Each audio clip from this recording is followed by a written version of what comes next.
सबसे पहले वायनाड में हमारी बहुत ज़बरदस्त जीत लोकसभा इलेक्शन में श्रीमती प्रियंका गांधी वाड्रा की ज़बरदस्त जीत हुई। कर्नाटका बाई इलेक्शंस में 3 में से 3 कांग्रेस के झोली में आए। वहीं मध्य प्रदेश में किसी को बीजेपी तोड़ के ले गई, हमारे यहाँ से बाई इलेक्शन होना पड़ा और बीजेपी उस सीट पर हार गई। हम वहाँ जीते, 2 में से 1 हमारे झोली में आई। ठीक वैसे ही पंजाब, राजस्थान, केरला में हम बाई इलेक्शंस में, अभी काउंटिंग कई जगह खत्म नहीं हुई है तो मैं आपको पूरे आंकड़े नहीं दे रहा, लेकिन इस तरह से हमारी झोली में 1 सीट, कहीं 2 सीट ऐसी आई। झारखंड में जहां एक प्रयोगशाला बनाने की कोशिश आरएसएस और भारतीय जनता पार्टी ने आदिवासी इलाकों में की, हेमंता बिस्वा शर्मा उनके पोस्टर बॉय बने। पोस्टर बॉय ने वहां कोई कसर नहीं छोड़ी, वहां एक ऐसी लैबोरेटरी बनाने की कोशिश की और उनको लगा कि वो सफल होंगे। जहां Yogi Adityanath ji poster boy number 2 बनकर आए और ऐसे ऐसे नारे नंबर 2 बनकर आए और ऐसे ऐसे नारे झारखंड में दिए और ऐसे मंद बुद्धि तरीके से वो कैंपेन चलाया गया कि अपनी ही सरकार, अपनी ही केंद्र सरकार के विरोध में नारे दिए गए कि साहब घुसपैठिए घुस गए, 10 साल से आप सरकार में हैं, झारखंड का तो किसी और देश से बॉर्डर भी नहीं है, लेकिन घुसपैठिए आ गए। तो क्या आदित्यनाथ जी राजनाथ जी के खिलाफ षड्यंत्र रच रहे थे? अमित शाह के खिलाफ षड्यंत्र रच रहे थे? आजकल सुना है आपस में सबकी बड़ी तनी हुई है। कौन क्या कर रहा था नहीं मालूम। झारखंड के लोगों ने इस तरह की राजनीति को सिरे से ठुकराया और एक काम करने वाली सरकार को फिर से जिताया, अच्छे बहुमत से जिताया। आप में से कई साथी बड़े चिंतित थे, साहब कांग्रेस तो सिंगल डिजिट में रहेगी, ये नहीं हो रहा, वो नहीं हो रहा, और चिंता आपकी मैं समझ सकता हूं। कांग्रेस ने अपनी परफॉर्मेंस वहां बहुत अच्छी तरह से आपके सामने रखी, आपको दिखी। झारखंड में जीत तो अपने आप में खुशी देती है, लेकिन झारखंड में इस तरह की राजनीति हारी, इस बात की खुशी और ज्यादा बढ़ जाती है, जिस राजनीति का भी मैं आपको जिक्र कर रहा था।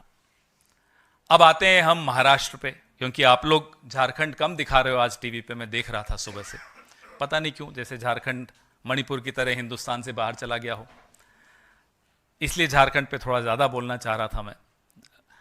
महाराष्ट्र में जो पैटर्न पिछले कुछ सालों से हमें देखने को मिल रहा है, वो पैटर्न फिर से वहां भी दोहराया गया। आपको मैं एक आंकड़ा देता हूं, चौंकाने वाला आंकड़ा है। जिस महाराष्ट्र में लोकसभा इलेक्शन, जो कि मोदी जी के नाम पर लड़ा जाने वाला इलेक्शन था, उस महाराष्ट्र ने बीजेपी को हराया था। वो इलेक्शन मतलब मोदी जी को प्रधानमंत्री नहीं बनने देना चाहता था वो राज्य। वही राज्य उसी बीजेपी को 4 महीने 5 महीने के भीतर 148 सीटों में से 132 सीटें दे देता है। ये स्ट्राइक रेट आपको कुछ समझ में आ रहा है? कैसी स्ट्राइक रेट है? या तो यह मान लिया जाए कि महाराष्ट्र मोदी जी के खिलाफ है, माइनस मोदी जी बीजेपी के साथ है। क्या यह मानेंगे? हरियाणा में भी यही पैटर्न था। जिस हरियाणा ने लोकसभा में मोदी जी को हराया, वो हरियाणा बीजेपी में विधानसभा में जिता देता है बीजेपी को। तो क्या मोदी जी के खिलाफ एक माहौल था इन राज्यों में, या बनता जा रहा है हर राज्य में? यह बात आपको कहीं टीवी पे चर्चाओं में नहीं सुनाई देगी, लेकिन एक कॉमन सेंस की बात है कि 4 महीने पहले मोदी जी के नाम वाला इलेक्शन बीजेपी हारती है, 4 महीने बाद मोदी जी का इलेक्शन नहीं है, राज्य सरकार का इलेक्शन है, बीजेपी की स्ट्राइक रेट 148 में से 132। यह स्ट्राइक रेट संभव है क्या? अगर यह स्ट्राइक रेट संभव है तो क्या मोदी जी के लिए चिंता का विषय नहीं है कि उनके नाम के चुनाव अब वो हारनी शुरू हो गई पार्टी उनकी? ये सोचने की बात है खैर ये उनके लिए है चिंता का विषय। हमारी चिंता का विषय है लोकतंत्र, हमारी चिंता का विषय है चुनावी पारदर्शिता, हमारी चिंता का विषय है कि क्या इतने साल इस तरह से पिछले दरवाजे से सरकार बनाई, सरकार बनाने के बाद एंटी इनकम्बेंसी का रिवर्स हो सकता है क्या बीजेपी के लिए? 148 में से 132 सीटें ले जा सकती है क्या बीजेपी? तो लोकसभा में क्या हो गया था? हमने लगातार शिकायतें करी। बीजेपी की एक महिला नेत्री के घर से चुनाव आयोग की वेबसाइट में घुसकर नाम काटे जाने की शिकायत जयराम रमेश जी ने की थी, महाअघाड़ी के सारे नेताओं ने की थी। जवाब नहीं मिला चुनाव आयोग से। इस तरह से क्या हमारा चुनाव, आप लोग कह सकते हैं और कह भी रहे हैं, सोशल मीडिया पर भी कह रहे हैं, मीडिया पर भी कह रहे हैं, अरे साहब झारखंड जीत गए तब तो नहीं बोलते कि चुनावी प्रक्रिया में गड़बड़ है। साहब झारखंड, जम्मू कश्मीर, बाई इलेक्शंस, जो असेंबलीज जिनके मैंने नाम लिए, उनको जिताकर वहां लेवल प्लेइंग फील्ड देकर हमें जीतने दिया जाए, ये इस उम्मीद के साथ कि उसके बाद हमारा मुंह महाराष्ट्र में बंद हो जाएगा, माफ कीजिएगा, मुंह बंद नहीं होगा।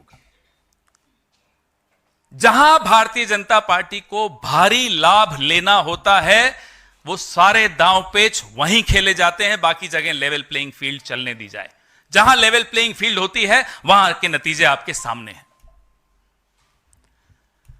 इसलिए इस पे सवाल हम जीतें या हारें, चुनावी प्रक्रिया पे हम सवाल उठाते रहेंगे। जिस देश में बच्चों के एग्जाम के पेपर लीक हो जाते हैं, वहां हम क्या आंख बंद करके मशीनों पर, आंख बंद करके चुनाव आयोग पर, आंख बंद करके चुनावी प्रक्रिया पर भरोसा कर सकते हैं? आप बताइए, एक पेपर एक राज्य में हमें बता दीजिए पिछले 10 साल में जो लीक नहीं हुआ हो। इसलिए जब हम बार बार चुनावी प्रक्रिया की बातें करते हैं, चुनाव ईवीएम्स की पारदर्शिता की बात करते हैं, 99% बैटरीज की बात करते हैं, तो चुनावी प्रक्रिया को और पारदर्शी और लोकतंत्र को और मजबूत बनाने के लिए यह बात करते हैं। आप झारखंड का नतीजा दिखा दिखाकर हमारा मुंह नहीं बंद कर सकते। हम नहीं चुप होंगे, हम बोलेंगे, और चुनाव आयोग से हम बार बार बोलेंगे। आज तक शेरो शायरी के अलावा हमें कुछ सब्सटैंटिव जवाब नहीं मिलता, जो हमने ऐसे मुद्दे उठाए हैं, जैसे कि अभी मैंने आपको उदाहरण दिया पुणे वाला, लिस्ट दी गई कॉन्स्टिट्यूएंसीज की कि यहां यहां रेड और ग्रीन मार्किंग हो रही है। बीजेपी के नेता रेड मार्किंग मतलब इन नामों को हटा दिया जाए वोटर्स लिस्ट से। हमने लिस्ट दी, उसका जवाब नहीं आया। 99% बैटरीज के बारे में आज तक जवाब नहीं दिया। शेरो शायरी जरूर आई, वो भी बड़ी वाहियात प्रकार की शेरो शायरी थी, उसमें भी कोई मनोरंजन नहीं था। तो इस तरह से अगर चुनाव होंगे और बड़ी शातिर तरीके से हमारा मुंह बंद कर दिया जाए, हम लगातार, हरियाणा में भी हमने ये आवाज उठाई कि हमने ही नहीं, सिविल सोसाइटी, एनजीओज ने उठाई कि ये वोट शेयर कैसे बढ़ गया, वोटिंग परसेंटेज कैसे बढ़ गई, 1 घंटे 2 घंटे 3 घंटे 12 घंटे में बढ़ता चला जा रहा है। चुनाव खत्म होने के बाद ये कैसे हो रहा है? जवाब नहीं आता। आज से 5 साल पहले कभी आपके पास ये मुद्दा भी सामने आया था कि ये परसेंटेज कैसे बढ़ रहा है चुनाव खत्म होने के बाद?